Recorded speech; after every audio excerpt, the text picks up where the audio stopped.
Alright, what's up everybody? We are on the second episode of the fourth season of Attack on Titan, the final season actually. I just came off of watching the premiere, which was fantastic, totally unexpected once again, of course, because it presented us a completely different viewpoint, where the whole episode basically took place in Marley with some of the people from Marley and aliens included fighting I would think again that it was kind of a neighboring country or something, or at least enemies that they have over in their world. Yeah, we were introduced to a bunch of, new characters. Gabby, who seems like this really self-confident girl. I mean, rightfully so, because she did have a great tactic there that she used to, take out some of the enemies in the train tracks and stuff. And then there's this Falco guy. They seem to kind of, both of them seem to kind of be trying to claim this spot of like, oh, they want to be the next armored titan. They want to take over Reiner's abilities next time when they have to be passed on. Yeah, and that's the thing. I mean, we ended here kind of on a in an uncertain way, where Reiner appears to have been hit and might actually be so damaged or whatever that he has to get his powers carried over. I wonder. I mean, I don't really know how it would work. Again, because yeah, I don't know. We'll just have to wait and see. This is what I'm sort of looking forward to finding out. I wonder if, actually, yeah, I really, you know what I'm really actually a little bit uncertain about now? Because I think I just clicked on this episode. It's called Midnight Train, which makes me think it's still gonna be taking place in this Marley, in Marley with the characters we've been following and stuff. That makes me actually wonder, when do we get back to Eren and Armin and Mikasa? What if... It would be insane if this like entire first half or whatever takes place in in their sort of world. I have no idea if that's something I should be expecting, but yeah, like if it would actually take a significant amount of time before we even get back to our guys. But I don't know, that's just something I can only really speculate about for now. That being said, I'm very much looking forward to seeing where things are going to pick up from here. So we're just going to get going with the episode. But of course, the next 8 episodes will already be up over on my Patreon, which is linked on top of the description. Over there, you can watch all the way up until Season 4, Episode 10 right now. So yeah, definitely make sure to do that, of course, if you enjoy my reactions and want to help support my channel all at the same time.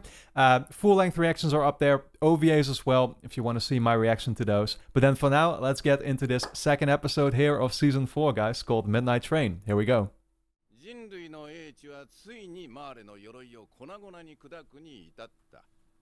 Yeah, I guess they had a real advantage with those titans on their side, right?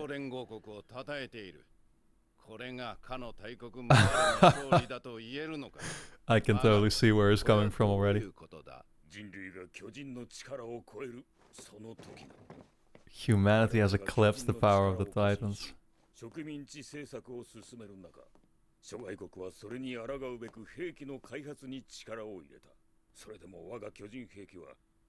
This guy literally looks like Hitler. Oh man, in this kind of setting, that's a little funny.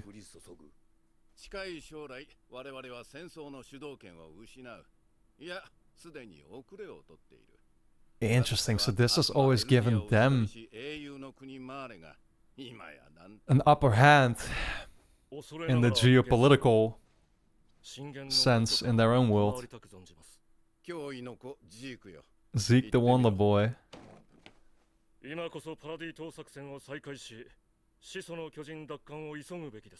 So does that mean that Eren, Armin, and Mikasa and all those guys have just been staying there?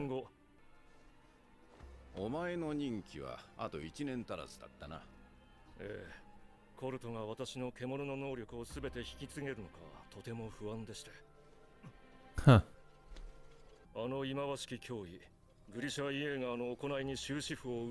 So, is that the siege of Seganshin? I guess so. So it's been 4 years?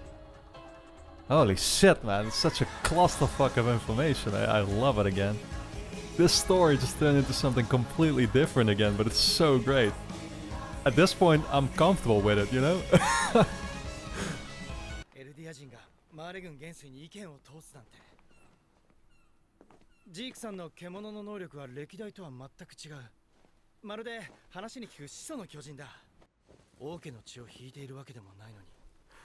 I was gonna say, why does he think that? That this other guy wouldn't be able to get his full powers. What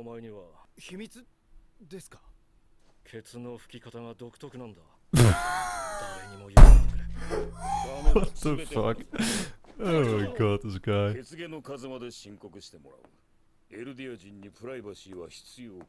Man, I don't want to get to the point where I'm gonna start to like Zeke.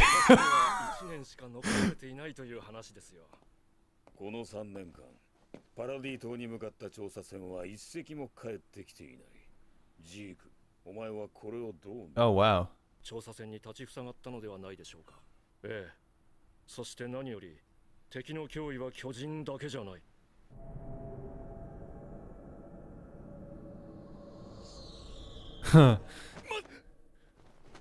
Is he saying Mikasa is the biggest threat of them all? Oh, that was just Riner dreaming of her. Ah, this is Galliot.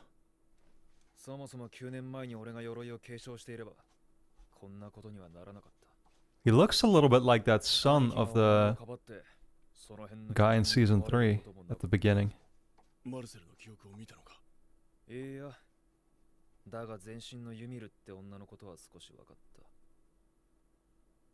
He took her powers?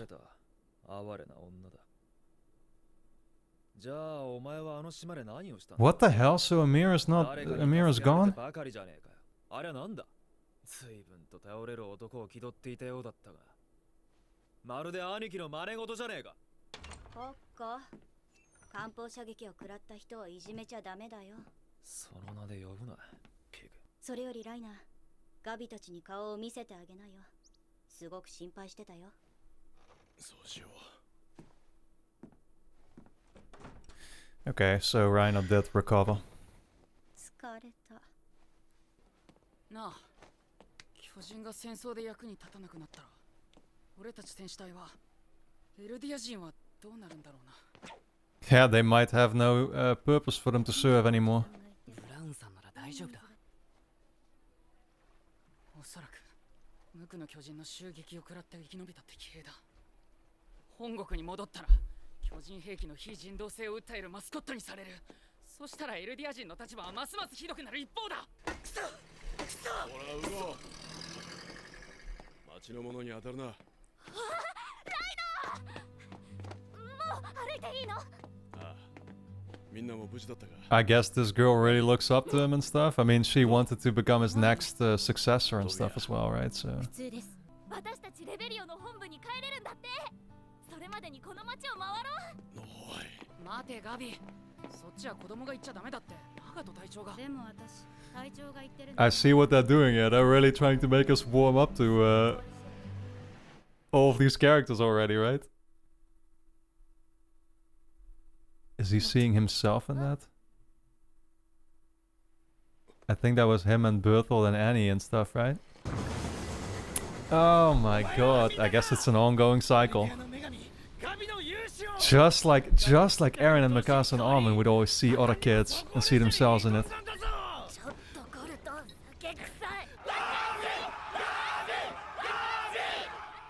また見事に担がれたな。兄に酒を飲ませるのが悪いんです。ガビのやつもすぐ調子に乗るから。Wait, so Gold is Falco's brother. And Gold is the one who was supposed to be the next Beast Titan. Right? 今お前なんて言った？9つの巨人を継承する名誉を冒涜したのか？ I mean, you are talking to a Titan, literally. Shifter. 待ってください。発言を訂正させてください。戦士候補生ファレコ・グライスは己の一族を解放する。この地を生涯マーレに捧げます。鎧の巨人を継承したいのか？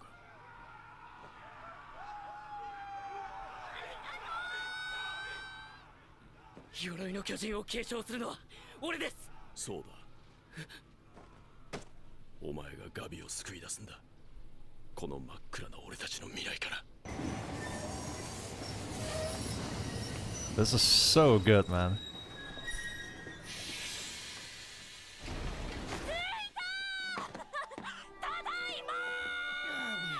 This girl is completely crazy. ブラウン副長。もし副長が俺と同じ考えでエルディア人を戦争から解放したいんだとしたら信じていいのか。じゃあな、しばらくゆっくり休めよ。いえ、明日からまた訓練なので。あんた何張り切ってんの？点数稼ぎ。そんなんじゃねえ。ジーク、じいちゃん、ばあちゃん。 Oh, コルト、 they must be having many conversations about Grisha and how much they despise him. ライナー疲れたでしょ。帰ってゆっ Is く that りな Reiner's さい。 family? 母さん、そうさせてもらうよ。コスロさん、負傷兵ですか？ああ、邪魔すんなよ、デコガキ。心的外傷をっちまったエルディア人だ。弾とか爆弾が降ってくるからな。ドカーン Oh my god. おい、また転んじまったじゃねえか。大丈夫ですか？あなたは腕章が逆だ。大丈夫ですよ。きっと良くなりますよ。ガビは戦士になれそうなのかい？ああ、ガビが鎧の巨人の継承権を得るのは一族から2人も戦士を授かるなんて誇りに思うよ。エルディア人はみんな幸せになれるのにね。でもライナー、 The Island お前で Devils. さえ島の悪魔から逃げるのがやっとだったんだろ。ダメだよ。 That's what they call him. 5年も潜入してたんだよ。 But I wonder, what is Reiner to them? 辛い目にあったか。機密情報じゃなくたって言えないよ。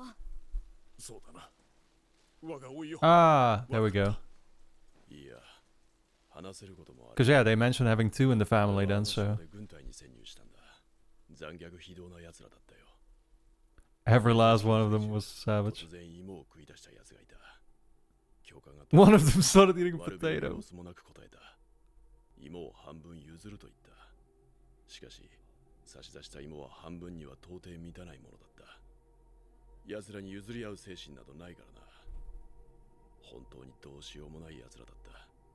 What? 便所に入るなり Why would you share that story? バカだったり、突っ走るしか頭にねえ奴に何があってもついていく奴らだったり、それにいろんな奴らがいて、 Oh my god, he hates them so そこにいた much. 日々はまさに地獄だった。 That's crazy. 私たちを置き去りにして島に逃げた奴らに制裁を与えなくてはならない。私たちを見捨てた奴らに。 I don't know though, the moment you serve no purpose anymore to these other Marleyans, what the hell happened there? Those might not necessarily be your friends either anymore. 島から一人だけ帰って Well, friends, they're not their friends anyway, but looking at the camps they live in. 息子がおっさんになって帰ってくれば。嘘ついてる。嘘？何のことだ？ Ah, maybe she thinks he's それはわ not. からないけど、カリナおばさん He には doesn't わ look か at る them みたい as だよ。 completely evil. さて、先の戦いで通常兵器が巨人兵器を上回る未来がより明確に知れ渡った。マーレが弱れば、エルディア人はより生存権を脅かされる立場になる。 Yeah. これは民族滅亡の危機だ。まずは改めて、あの島の脅威を強く世界に知らしめなければならない。物語には語り手が必要だ。それをタイバー家が引き受けてくれるそうだ。潜水の巨人を管理するタイバー家。確かにタイバー家は一度も巨人の力を敵国に向けた。 Warhammer Titan. 何より巨人大戦でフリッツ王を退けた一族として。そうだ。近くこのレベリオで祭事が行われる。祭事？諸外国の要人や記者を招いてタイバー家は宣言を行う。1年以内にパラディ島を制圧すると。祖国マーレの未来のために今一度皆の心を一つにしよう。密室でこの内容なら問題ないだろう。ジークの一言がなければ。この部屋にはいないか。俺はまた行くのか、あの島へ。 That went fast, that last part, man, I gotta say. Alright, let's go to the review. Okay, so if I understood it right, it seemed like those Marleyans at the end were basically overhearing the conversation that these Eldians were having and stuff about, oh, we need kind of a new strategy here, because we're kind of losing our yeah, I don't know what the right word would be, but we're losing our use, so to say, right? Because that's the thing. They're figuring out, coming off of this battle from episode 1, that like these enemies are starting to possess equipment and weapons and materials, these cannons that they mentioned, I think, last time around, right? That actually allows them to take down the Titans. That means that Marleyans, they've, in this long history of theirs, they've always had these Titans to be able to have the upper hand in battles against their regular enemies in the world. Very interesting to see, like, yeah, again, them being able to actually use that to their advantage. With their own battles that they're clearly still having then, right? So, that being said, I mean, again, like, they're noticing the Eldians' their own fate is still kind of at stake. And so while this is what I find so fascinating, they are in every way trying to constantly convey that, like, they are on Marley's side, right? But they're really not, I guess. They're on their own side, but for the sake of their own survival, then they have to obviously convey the message to these people of Marley that they're on their side and stuff, right? But that's the thing, like, these people of Marley are not necessarily treating them right. They're not their friends. They're still, like, these Eldians are still living in these camps, literally, like, I mean, it's easy to make comparisons to the Jews in World War II, right? I mean, they're even wearing the armbands and everything like that. So fascinating. And again, I mean, this is what I love so much about this show, but they're showing you all the different sides and you can relate to all of them and you can understand all of their perspectives. And, even seeing the direct, obvious comparisons being made here, right? Between, between this faction or this group that we're dealing with and then just the Survey Corps or our guys or whatever again. Like, we're seeing literally Riner there, be so nice to all these kids, and these kids look up to Riner and stuff, right? And then Riner in them sees himself and Berthold and Annie and Marcel, I think their other friend was, right? Back in their youth, and just like how we saw that with Eren and Mikasa and Armin, who see that in other kids. It's crazy to see those constant parallels and to be able to get it so much, and it's like, so well done. Now, the question is then, where do we go from here, right? I guess, again, like, it seems that Riner, his plan then is sort of to go back to Paradise Island. So that means that then, if that happens, we would actually find ourselves still being back on Paradise Island, where the walls are and everything, where then maybe a big part of the story is still going to play out, which is interesting because I thought it would have been the other way around, where those guys are now heading into Marley and stuff, right? That might not actually be what's going to be happening, but who knows? I have a theory and just some speculation that I needed to do here.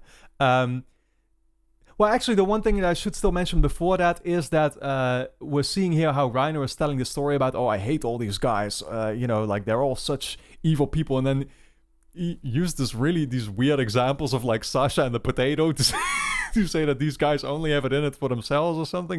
That was so weird to me. But the girl then also mentioned how Reiner's acting oddly different and she doesn't quite think that he's telling the truth. And so that, I assume, kind of means that Riner has warmed up more to those guys and, like, he does actually understand their perspective more and stuff. I don't know if that's necessarily true, because the way Riner and Berthold, especially Berthold, the way he had been talking to all those other guys, he freaking hates them. You know what I mean?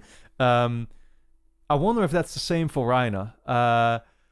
The one thing that I wanted to say here is that there was a group of Eldians that they came across, and I thought that scene was super weird. Because I don't know. I just questioned the purpose that it kind of served, and I noticed this immediately in a moment, but I didn't want to say it. We saw a guy there who was hurt with long hair and stuff, and I was thinking, could that actually be Eren, kind of camouflaged or just undercover, so to say, literally in their world? I don't know. I mean, there's no reason to think that other than the fact that he kind of looks like him. I mean, he has much longer hair, I will say. Even though we know that Eren was kind of growing his hair out there at the end of season 3 already and stuff, he had longer hair there. this is even way longer than that. But and I looked back at the scene because I thought that the scene, it felt so weird among everything else. I looked back at the scene, and then Falco mentioned to the guy, like, oh, you're wearing your armband on the wrong side. So that gives off the impression that this guy wasn't really familiar with this world, or like a regular Eldian wouldn't make the mistake of wearing the armband on the wrong side if they are all supposed to wear it on this particular side or something like that, right? So I feel like that might actually be Eren, who is already here. So yeah, that makes it a big clusterfuck, obviously, because Riner was talking about going back to Paradise Island, and that made me initially then think that, like, okay, so maybe we are gonna go there, but now I'm seeing this and I'm thinking like, oh, I might be onto something here. But who knows, maybe I'm completely off on it. Yeah, maybe there's first going to be something taking place here then. But yeah, I have no idea, guys. I love where this is going so far, because, and again, I'm saying that even though we haven't even regrouped with our guys yet. I have no idea what their status is. You know, they mentioned how they had sent like 32 scout ships, I think, or something, to Paradise Island, and none of them returned, so they keep being apparently destroyed or something by the people that are still... I assume there are, like, even if this is Eren on the cover, which I wonder about, I think it is. I don't know, I just tend to be super confident in myself in moments like this, but maybe a little bit too confident like Gabby, but...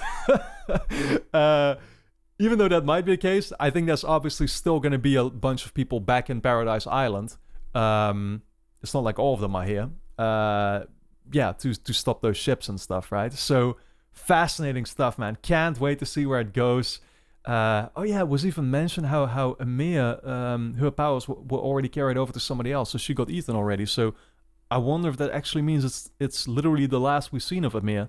Yeah, that would be weird, because again, I had always figured that these characters would still be coming back at some point. Same with Annie. I'm still waiting for her to kind of get back into the picture, and I feel like she still will, but it's interesting how here they just kind of do it off as like, yeah, no, this is what happened to Amir, shame, and move on. You know, I wonder if this actually is all there is to it. Could very much be that. She did give that letter as well to Historia in the season 3 finale, I think.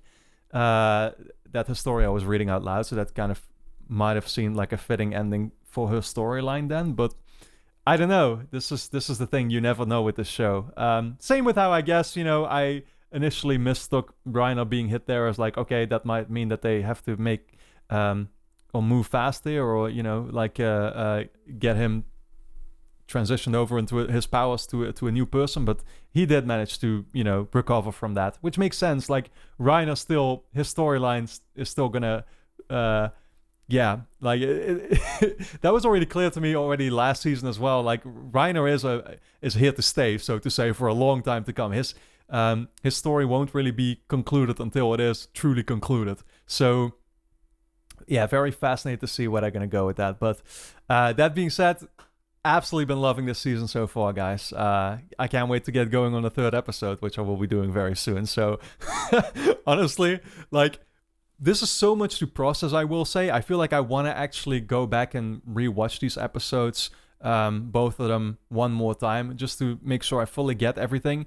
Yeah, but you know, like, that's the thing. That's why I can't do too many episodes all at once. If it was up to me, I would have loved to already move on to episode 3 right now myself, in all honesty. But it's just like, yeah, every single time it's so much to take in and to think about for a little bit. I feel like I have to do that to be able to give everything like real justice and stuff, and think it over, because I never feel fully prepared going into an episode if I haven't fully grasped everything that there is to grasp in an episode prior. So that's what I'll be doing, but for now I want to thank you all for tuning in. Of course, the next 8 episodes will be up over on my Patreon, which is linked on top of the description. Over there we will be on season 4 episode 10. Full-length reactions are up there, OVAs if you want to check those out. And then for now, I want to thank you all for tuning in, and I look forward to seeing you back in the next one.